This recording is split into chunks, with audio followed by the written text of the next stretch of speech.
l'éblouissante et tragique histoire de l'Espagne arabo-andalouse.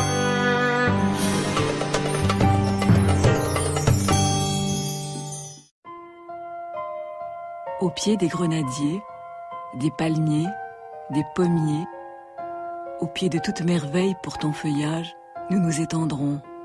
Dans les vignes cheminerons, et dans un palais spacieux, construit de pierres nobles, croisant de beaux visages, nous nous délecterons.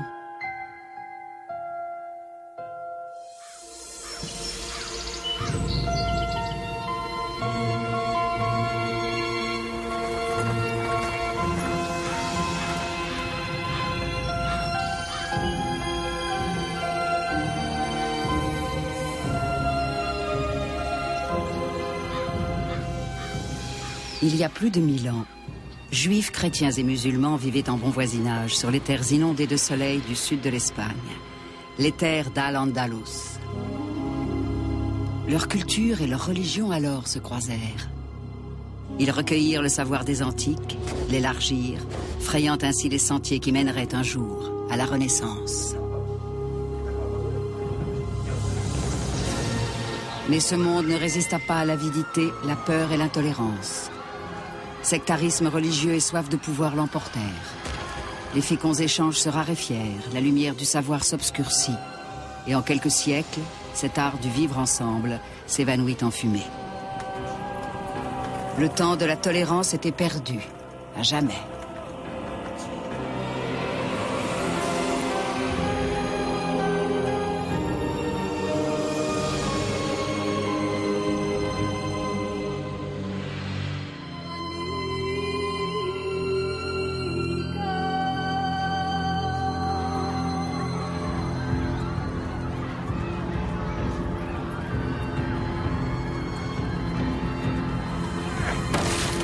« 410 après Jésus-Christ. Rome est mise à sac par une tribu de Visigoths en quête de terre, mais aussi de butin. De toute l'Europe, des peuples déferlent alors sur l'Empire romain à l'agonie. Les territoires occidentaux de l'Empire, aujourd'hui la France, l'Allemagne, l'Espagne, le Portugal et la Grande-Bretagne, ont été les premiers à succomber après avoir été abandonnés par les légionnaires romains. La chute de l'Empire romain marque le début d'une ère nouvelle pour l'Europe. Les historiens n'aiment pas parler de périodes sombres, mais il n'en demeure pas moins que les temps étaient durs. Avec l'effondrement de l'Empire romain, c'était aussi le commerce qui sombrait. Nombre de bibliothèques ont été pillées, détruites même. De grandes œuvres de l'Antiquité ont disparu alors. La poésie et la science, la médecine et les mathématiques, des pans entiers de l'héritage culturel des Romains et des Grecs sont à jamais perdus. La violence emporte tout. Les envahisseurs n'en sont pas moins des déracinés. Ils vont ça et là, mus par l'espoir que dans les anciennes provinces de l'Empire, ils trouveront la terre qui un jour sera la leur. Il ne faut pas se méprendre sur la chute de Rome. Le mot suggère quelque chose de brutal, mais non. La chute s'est produite par étapes, au rythme de crise qui, elle, était provoquée par les migrations.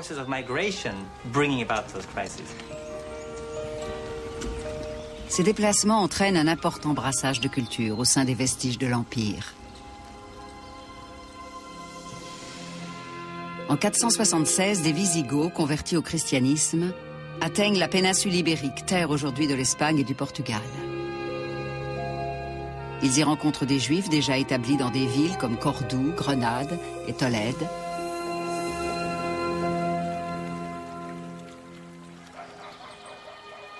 Selon une légende juive, Tolède fut fondée au 1er siècle par des réfugiés partis de Jérusalem après la destruction du temple par les Romains en l'an 70. Et selon certains, le nom de la ville viendrait du mot hébreu Tola Tola, qui signifie exil. Il est fort possible que des Juifs aient vécu en Espagne avant les chrétiens. Des sources y attestent la présence de commerçants juifs dès le 1er siècle. Ils sont venus en Espagne parce que des opportunités commerciales se présentaient. Juifs ou non, les hommes ambitieux et intelligents suivent les routes du commerce. Et au temps des Romains, le commerce en Méditerranée était florissant. Les communautés juives prospèrent sous l'égide de Rome. De réfugiés, ils deviennent citoyens de l'Empire. Ils conservent leurs traditions religieuses, préparent le pain sans levain pour la Pâque juive et le repas du Shabbat comme ils le font depuis des milliers d'années.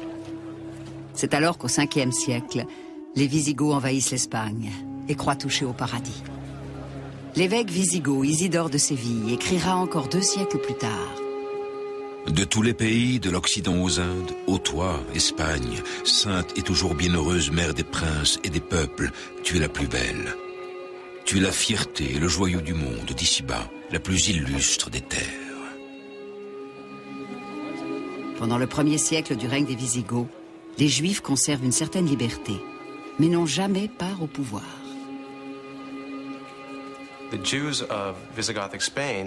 Les Juifs de l'Espagne wisigothique n'étaient pas en position de force.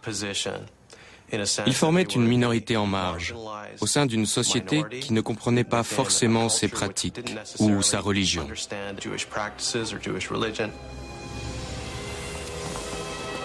Vers la fin du VIe siècle, les tensions religieuses éclatent en violence.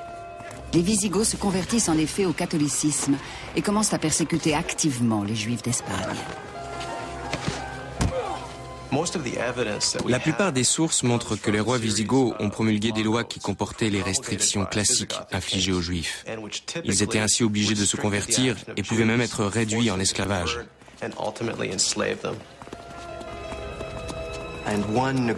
L'un des grands théologiens chrétiens de l'époque a comparé le judaïsme à une tumeur cancéreuse qui devait être détruite avant qu'elle n'affecte le reste du corps chrétien. Tandis que dans la péninsule, 2 religions sont aux prises, l'une pour sa survie, l'autre pour la suprématie, voici qu'à 7000 km de là, une 3e voit le jour en plein désert dans l'antique cité de la Mecque. Il se dit là-bas que l'archange Gabriel est apparu à un homme, du nom de Mahomet, et lui a ordonné de répandre la parole de Dieu telle qu'elle lui a été révélée. Ces révélations, ces paroles et écritures saintes ont formé la base du Coran. Elles parlent des prophètes dont la lignée commence avec Adam et s'achève avec Mahomet.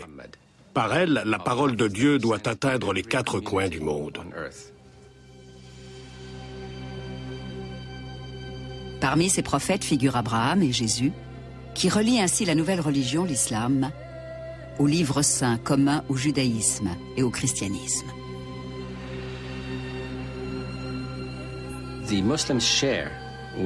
Les musulmans partagent avec les chrétiens et les juifs l'idée d'être appelés. C'est le concept d'Al-Kitab.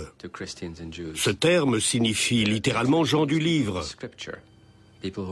C'est ce qui donne aux musulmans, aux juifs et aux chrétiens le sentiment d'appartenir à une même famille.